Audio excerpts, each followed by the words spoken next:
Southwestern family of companies welcomes you to the Action Catalyst. Each week, our diversely and amazingly accomplished guests share their insights and inspirations to help us ignite our own. So let's invest attention together to breathe, to reflect and refocus, and decisively defeat that voice we call Mr. Mediocrity. Then let's enjoy moving forward to make a positive difference in our world. Privileged to be your host, this is Dan Moore. Timothy L. Coomer is a serial entrepreneur with interest and experience in the creation of analytical-based business startups. But he also enjoys working as a business coach, mentor, and investor. A graduate of Vanderbilt University, Dr. Coomer completed his PhD at the Spears School of Business at Oklahoma State University. His areas of interest are entrepreneurship, predictive modeling, risk financing, and the relationship between personality and sales performance. He is the CEO of Sigma Actuarial Consulting, which he co-founded in 1995, and he's the author and founder of The Discipline Strategy. An avid pilot, Dr. Coomer travels extensively and enjoys combining his love of aviation and flying with the need to reach out to meet clients face-to-face. Enjoy this episode with Dan Moore and Timothy L. Coomer. Well, this is Dan Moore, your host of the Action Catalyst, and today we are so excited to have Timothy L. Coomer as our guest. So, Tim, welcome to the Action Catalyst. Oh, thank you, Dan, so much. I've enjoyed your podcast and really feel honored to be a guest today, so thank you. Well, please keep things very simple. Actuaries are the most brilliant people on earth. Okay, I'll try. You have created and run a very successful actuarial firm of your own after a lot of industry experience. So what led you to want to write a book? Wow, that's kind of a complicated story, but through my career, I had a break after I sold a software business in 2010 that I had built over the course of about 20 years. And I went to get a PhD at Oklahoma State University while still involved here with the actuarial firm where I'm the CEO. And through that PhD process, I got to read tons of research, and it's such a time of creating ideas. And this concept of a book that has to do with life change and a process for life change started forming. I'm an engineer and mathematician at heart. And I think in terms of processes and steps, so I had this concept for this book, but I would even call it more of a calling almost, but I set it aside like we all typically do. If we feel a call to do something, it's usually not what we want to do right then. And then I finished the PhD program, and right as I finished, I had a really bad medical setback. And it's one of those times in life that kind of resets your priorities and perhaps lets you make a choice different than you were making about how you go forward and where you invest your time. So I became very ill one Sunday in church. And after getting back home, I got sicker and sicker, and we decided to go down to Williamson Medical Center, which is in Franklin, Tennessee, just south of Nashville here. They did not know what was wrong with me, but I was fading fast. And after a couple of days, they decided, I had this old wise surgeon who came into my room and said, I don't think you're going to make it through the night, and we need to do some exploratory surgery, which is not what you want to hear from your surgeon. Wow. So they did some middle of the night surgery and saved my life. It did result in me losing some large and small intestines, and the connecting valve work. So it was a big life challenge to overcome. A few days later, when I was able to get out of the hospital bed and walk down the hall with my daughter, who's a nurse, and she had flown in from Denver to be with me, and all my family was there, but she was with me that evening. We walked down to see the sunset over the hills of Middle Tennessee, just a beautiful setting, and I was overwhelmed with gratitude. It was the last feeling I expected in that type of situation. But I was so overwhelmed with gratitude that my response was I wanted to give something back. And then that book came to mind, and I made the commitment right there, watching the sunset. I set a couple of goals, one of which was to write that book in hopes of helping some people by sharing what I've learned about processes and life change over the years. So that was how I got started.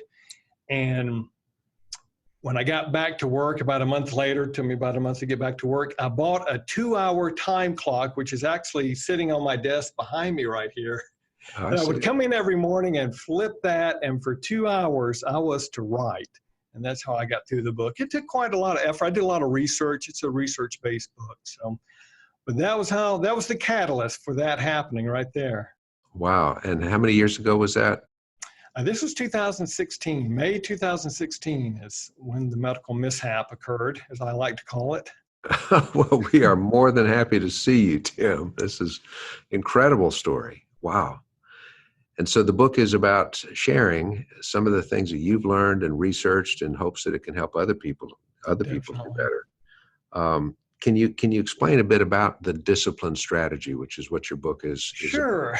Over my whole career, I've always enjoyed Jim Rohn, who is a motivational speaker who's no longer with us, but consumed all of his material and all the other greats that you would think of over the past 20, 30 years. But Jim Rohn had a quote that discipline is the bridge between goals and accomplishment. And I actually wrote that on the wall of my office up in the corner up there. And that quote, discipline is the bridge between goals and accomplishment, really stuck with me. I've always had it written where I could see it over the years. And the question always formed in my mind, well, what is discipline? What is discipline?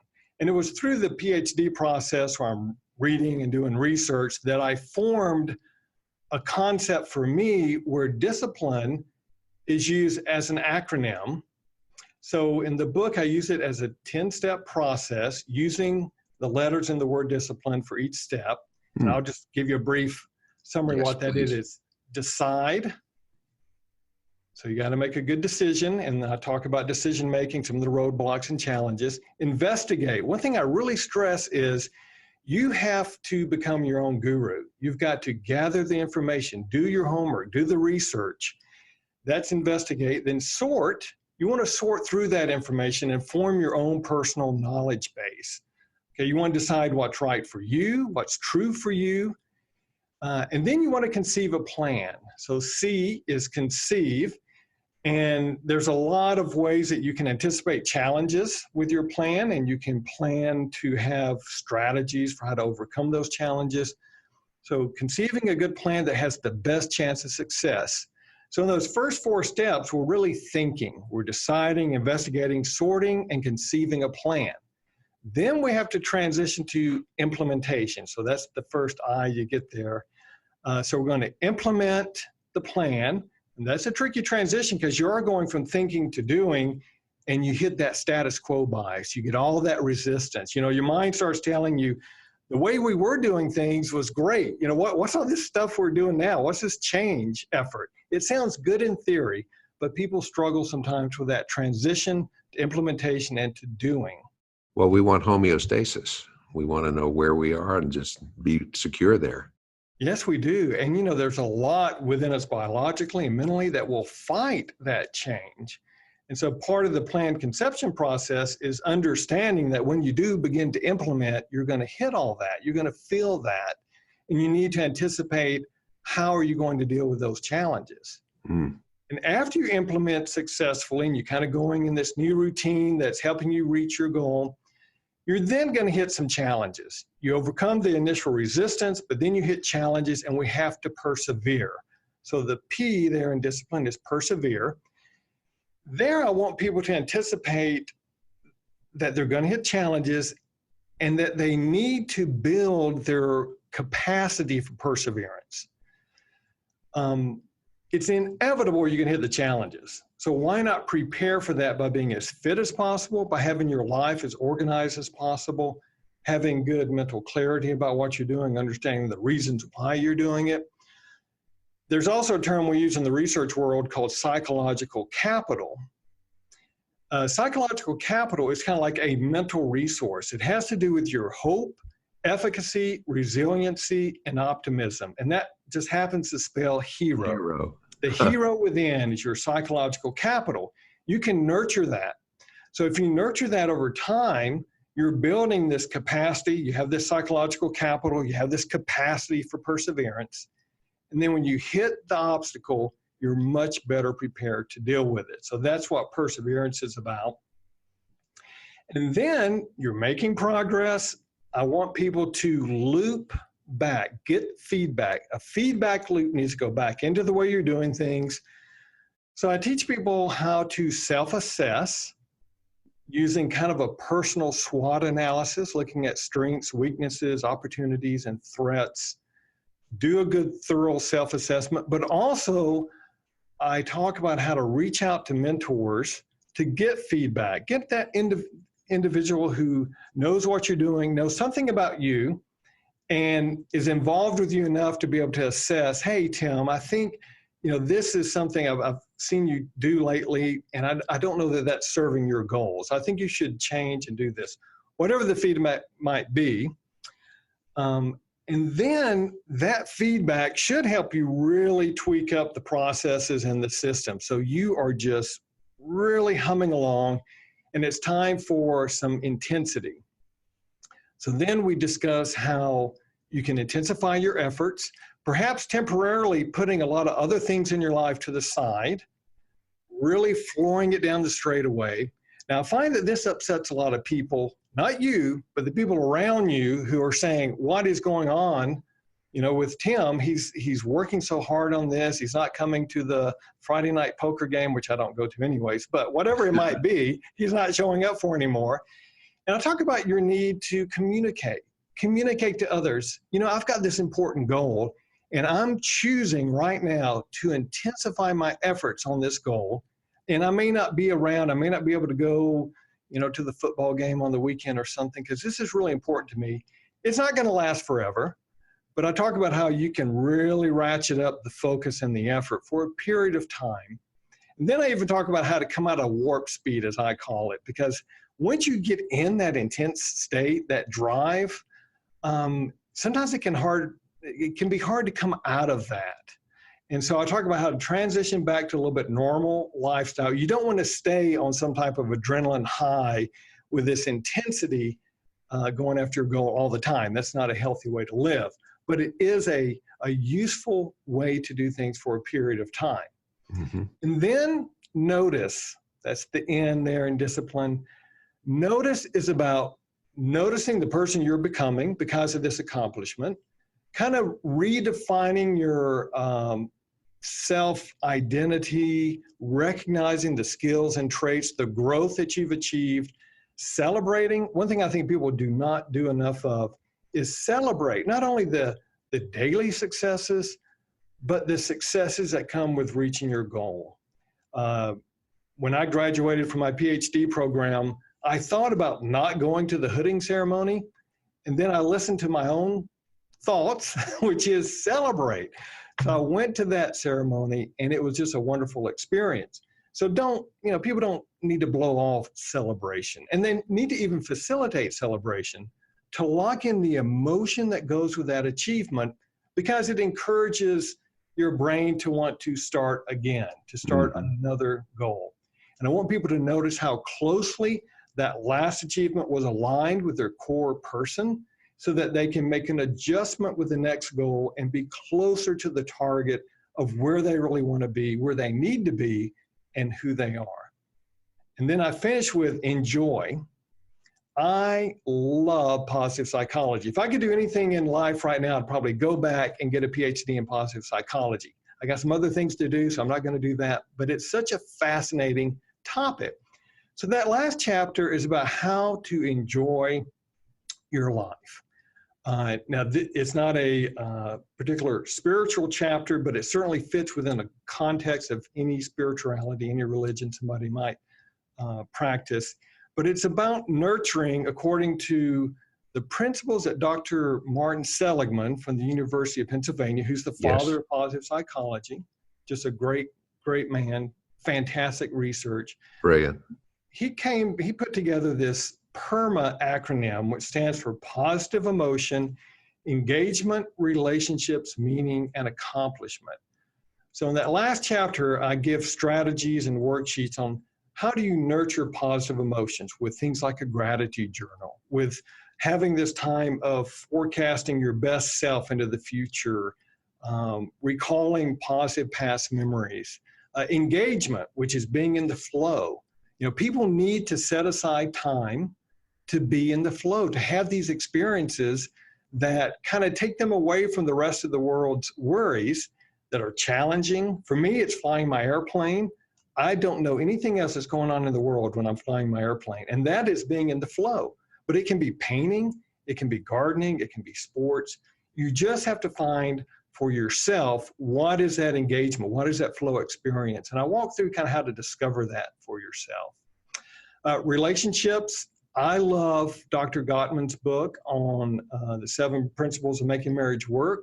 I do some summary of that type of material. I think it's a genius level book based on my own personal experience with marriage and relationships.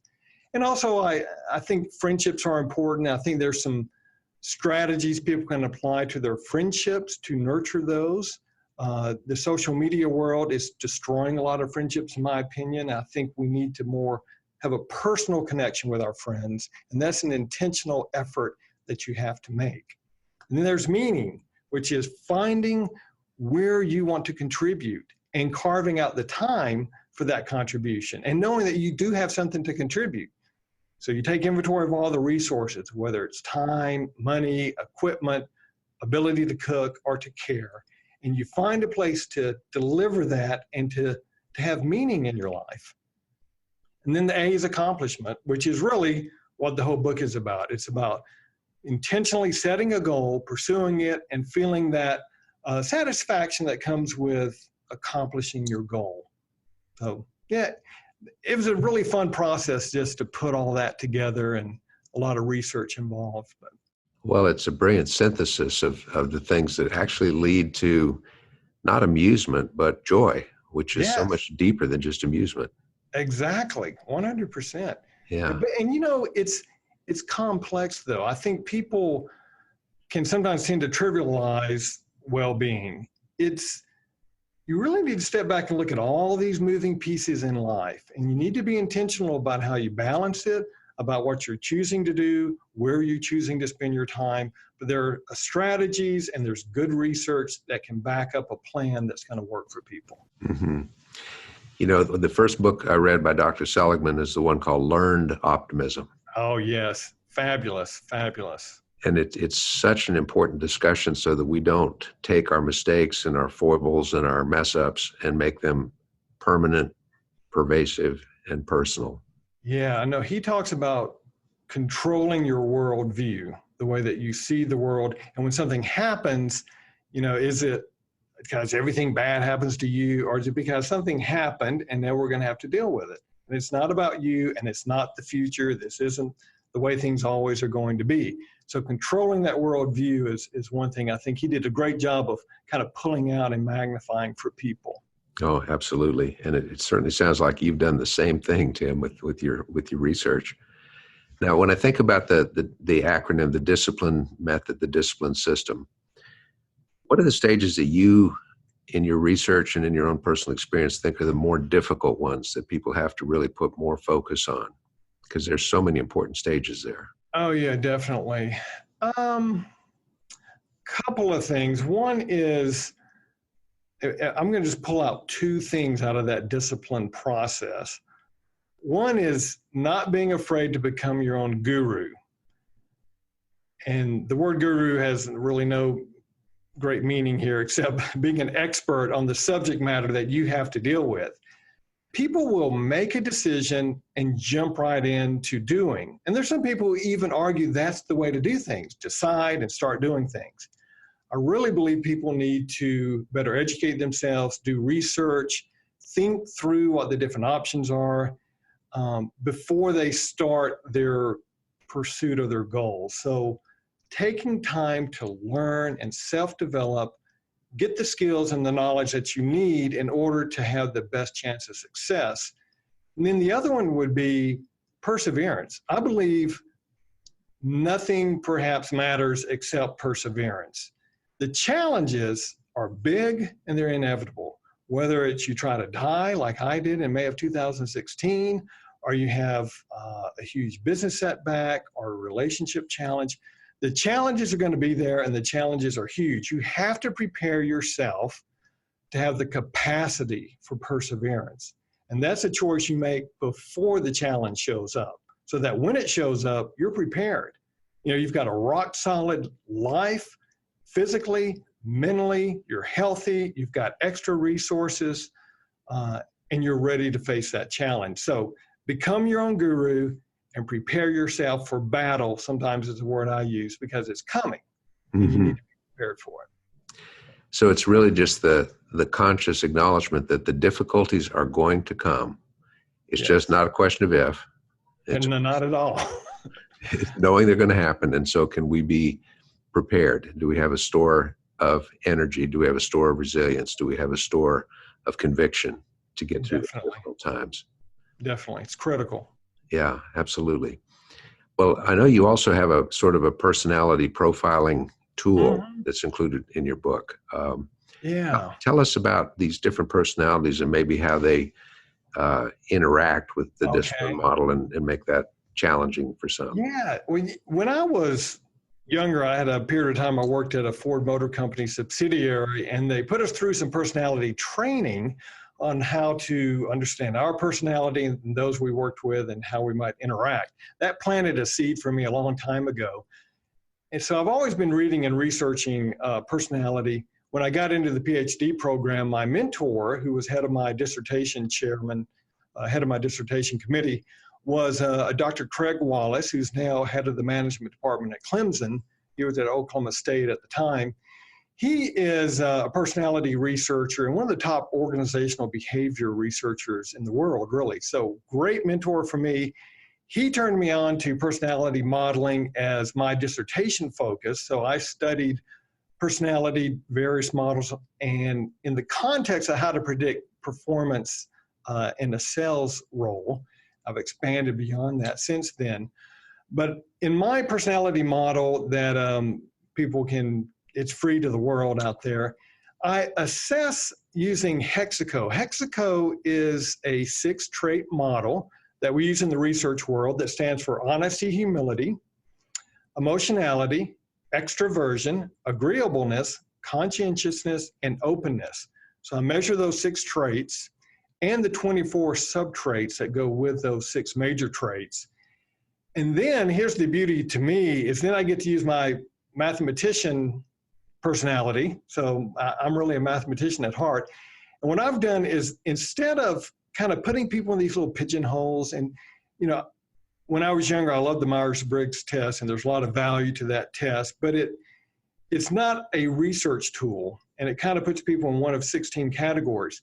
In the research world, we're looking deeper and more scientifically at the personality, and there's thousands of combinations of personality. If you just take each of those 6 traits I just listed and measure them in increments of 1 to 5, you're going to wind up with over 5,000 different combinations. Okay, so what I do is I measure that Hexaco model, those Hexaco traits. Then I use mathematical modeling to build a unique model that predicts how people will perform in those different steps in the discipline process. Will you struggle with indecisiveness? Okay, so it's not all pump you up kind of stuff. You know, you're not reading a horoscope. This is real research that shows, given your personality traits, you may struggle with indecisiveness. Okay, that helps you when you go to implement the discipline process, because now you know that during the decision process, that may be a challenge for me. So what am I going to do about it? Well, you gather friends and family, coworkers, you get some assistance during that decision process.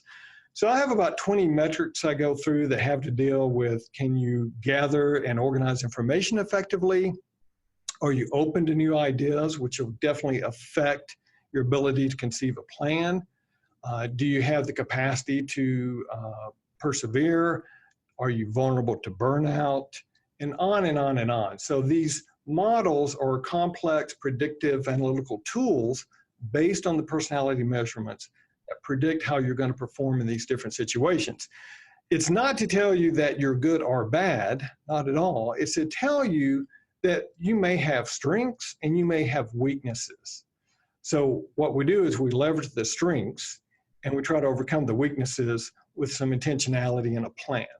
So that's how the personality assessment kind of jives with the book. It's designed to let you be more intelligent about who you are, where your challenges and strengths are, and how it might affect these different steps in a goal accomplishment process. What's brilliant about that, Tim, is that it personalizes the model. It's not just an abstract. It's saying based upon your characteristics, this is how it's going to be like a lattice that works together, and you have to understand where you fit in that. Yeah, certainly. I love it. Love it. Love it. Love it. I think that's fantastic. Wonderful. Yeah. Wow. It's a lot of fun. Well, I'm sure it is. Tell us about your website, what that is and how we can find these tools, et cetera. Yeah. Disciplinestrategy.com is the website. There's a link on the website that says My Personality. And you can go there and just enter your name and email address, and we'll send you a link to the personality assessment. Now, I would tell people this is a legit research-based personality assessment. There's about 181 items that you respond to on a scale of 1 to 5, and it takes about 15 minutes typically. So it's not something you're going to just do in 30 seconds, to figure out what color your personality or something silly like that is. It's a real research model, but it's going to give you very insightful results. So it's worth the 15 minutes you might invest in taking it. That's great. And then your book on the discipline strategy, what's the release date? How can people find it? January 2020. There's a book link on my website. I think Simon & Schuster has it up on Amazon as a pre-order right now. But yeah, it's going to be released in January. Oh, that's fantastic. Tim, this is fascinating to me, and I'm looking forward to reading your book, digging into it, because it reinforces a lot of the things that mentors that I've had have shared. Wonderful. And also some of these life experiences. I'm glad to hear that. A big purpose of what we try to do here in the podcast is provide encouragement to people sometimes when they're really at a roadblock or they don't know what to do. Okay. What would you advise somebody that has been pursuing a certain path and all of a sudden it's either at an end or there's been so many setbacks that they have no resources, they don't know what to do next? Is there some coping strategies that you feel like can be universal? Yeah, well, one thing you said right there, I've got a couple of thoughts, but one, you said, they have no resources. That is a worldview they're holding at that time of discouragement. So first, I would encourage them to step back, because I think maybe they do have resources that they're just not accounting for. They so perceive step back. them. Right. They don't see them, but they're there. And that's the first step, is to step back, give yourself a break, maybe even change environments, go to a coffee shop and think, go out of town for a couple of days if that's a possibility. Step back and think and take stock of what resources you have. Think a little broader than maybe you are in that initial reaction to that challenge. Think about your resources. Think about the people that might could help you. Gather those people around you and have a brainstorming session. Come up with an unedited list of ideas and what can I do in this situation, and work through that with others. I think that stimulates a lot of new thoughts. If possible, change that worldview about what is actually happening to you, what type of challenge you're facing. Is this just the way life is going to be? Or perhaps there's another way to look at it, another way to approach the challenge that's going to open up that opportunity to overcome it. Also, a lot of people will make a decision and they will decide something has to happen a certain way. Mm-hmm. And then they face a challenge. I like to use the analogy of, as a pilot, I will set a destination. Tomorrow morning, I'm going to fly up to Cincinnati, and the weather may be a little iffy. So I set that destination, but I'm not afraid to reroute in course. Okay, so when I'm making my journey, if I hit a challenge, which would be a thunderstorm, I'm going to reroute. People should not be afraid to change their plans, to go in a different direction, and maybe ultimately even change their destination. So you have to be flexible and willing and open to new thoughts, new processes, new ways of doing things, and perhaps even changing the destination. Mm-hmm. Well, and as you said, when you're flying, you're not thinking about anything else. You're immersed in flying. In Right. other words, it's partly the destination, but it's also the journey and being Definitely. that. 100%. And that's where the growth occurs. Right. Now, that is extremely helpful advice. And we're grateful that you shared that with all of us. I'm gaining from this. Let's put it that way. You're not. Hopefully, many others will as well. Tim, this has been delightful. Thank you so much. You are what the Action Catalyst is all about. It's insight and it's inspiration. Well, thank you. Model that in your own life, and you model that in your willingness to share and do great things. Thank you very much. Particularly like your point about enjoy those celebrations and notice and have that. My father also has a PhD from Oklahoma State University. Oh, really? And I was Cool. six years old when he came home and held up a black folder and said, "Do you know what's in this?" And it made us guess and guess, and none of us got it right. And then my mother said, "It's his PhD." And Oh, that's awesome. little kids, and we had a family celebration that night. So we're kind of linked on that brilliant moment. So celebrating, enjoying, and all the rest. And you have inspired us all. Oh, well, thank you, Dan. Thank you so much. You bet. Great day to you. All righty. Thanks. Bye-bye. Bye-bye. If you enjoyed this podcast, please make sure to subscribe. To stay updated on everything that the Action Catalyst is up to, make sure to follow us on Facebook and Instagram at Action Catalyst and Twitter at Catalyst_Action. Thanks for listening.